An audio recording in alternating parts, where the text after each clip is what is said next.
Welcome to The Explainer. Today, we're digging into something so many of us feel, that constant financial drain. Why do so many Americans feel like they're just running on empty? We're going to break down the deep structural reasons behind it all. All right, let's just start with one number that really tells the story for most of the country. 67%. That's two-thirds of Americans living paycheck to paycheck. And let's be clear, this isn't some fringe issue. This is the new normal. Now, it's so easy to think this is about individual choices, right? Like, just budget better. But this isn't just a feeling, it's a reality. This widespread strain is the result of some really powerful economic forces that have been building for decades. So let's break down exactly what those forces are.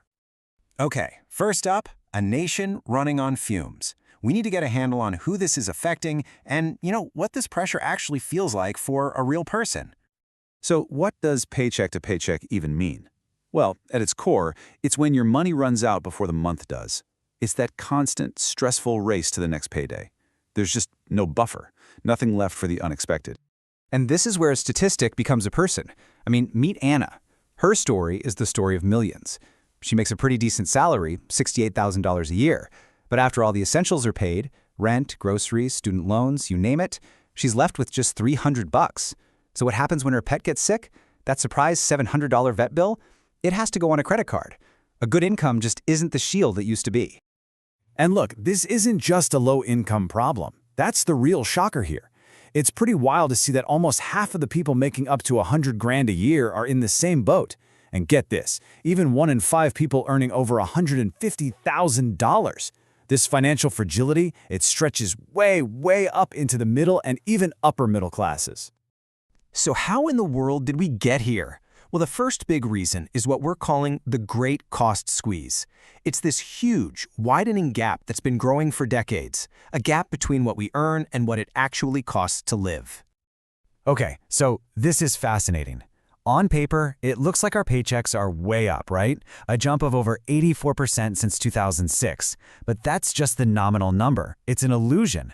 Once you factor in inflation, what things actually cost, our real purchasing power has barely moved. That huge 84% gain, it shrinks all the way down to just under 14%. It's almost flat. And here's the big one, the really crucial point: housing. Since 2000, the median home price has shot up almost twice as fast as our incomes. Think about that. The single biggest expense for most families has become the #1 reason their finances are getting drained. For so many people, the dream of owning a home is becoming, well, a mathematical impossibility. And it's not just the big-ticket items either. We're talking about the absolute basics, things you literally can't live without.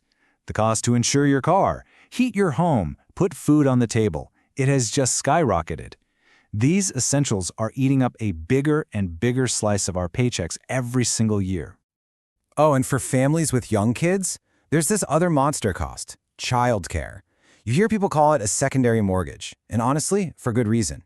When you've got this double squeeze of housing and childcare, it leaves basically zero room for savings, for emergencies, for just getting ahead.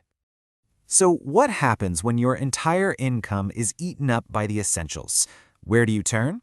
Well, more and more Americans are turning to debt, and not for investments like buying a house or starting a business, but just to get through the month. $1.23 trillion. That's how much credit card debt we're talking about in the U.S., and it's being used more and more to cover that gap between income and expenses. It's basically become this really expensive, high-interest bridge to the next paycheck. And then you've got this number, $1.8 trillion. That's the mountain of student loan debt. For more than 42 million Americans, this is a burden that lasts for decades, and it delays or just completely prevents those key wealth-building moments, like buying a home or saving for retirement. And then there's medical debt, 41%. That's more than 100 million American adults carrying debt just from getting sick or going to the dentist. This kind of debt is it's uniquely destructive because it's almost always unexpected and totally involuntary. Now looking at this, you can see this isn't just one generation's problem. It's hitting everyone. But what's really striking is Gen X. They're carrying the heaviest load right in the middle of their peak earning years. And you got to remember, they're often juggling mortgages, their kids' college tuition, and trying to save for their own retirement. It's a huge squeeze. Okay, so what happens when you put it all together? You've got flat wages, soaring costs, and piles of debt. Well, it's not just a list of separate problems. What you get is a vicious, self-reinforcing cycle. And this right here is the engine that keeps people trapped. It's a feedback loop. See how it works? Essential costs go up, so there's no money left. You use high-interest debt to cover the gap. But then, those interest payments become another bill to pay, creating even more pressure. The cycle just repeats and tightens its grip, leading to total financial exhaustion. So what's the end result of this whole cycle? Our financial safety net is basically gone. It's vanished. Americans today are saving at nearly half the historical rate. And that means there's just no cushion, no buffer for emergencies. A small car repair, an unexpected medical bill, it can turn into a full-blown financial catastrophe. And all this brings us to a really crucial takeaway. The financial stability of the American consumer, and really the whole economy, it isn't based on building wealth anymore. It's based on having access to credit. Which leaves us with a pretty big and maybe uncomfortable question to think about. Is an economy that's built on household debt instead of household wealth really sustainable in the long run?